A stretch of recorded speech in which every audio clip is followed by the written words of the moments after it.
والسماء وما بناها والأرض وما طحاها ونفس وما سواها فألهمها فجورها وتقواها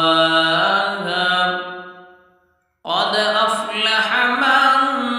زكاها وقد خاب من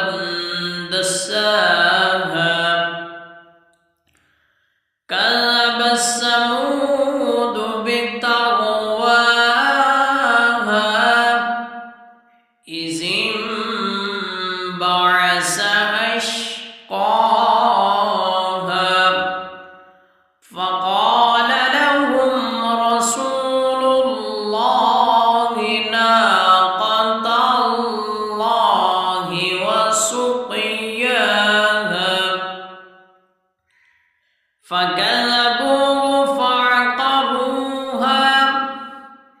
فدمدم عليهم ربهم بذنبهم فسواها ولا يخاف عقباها صدق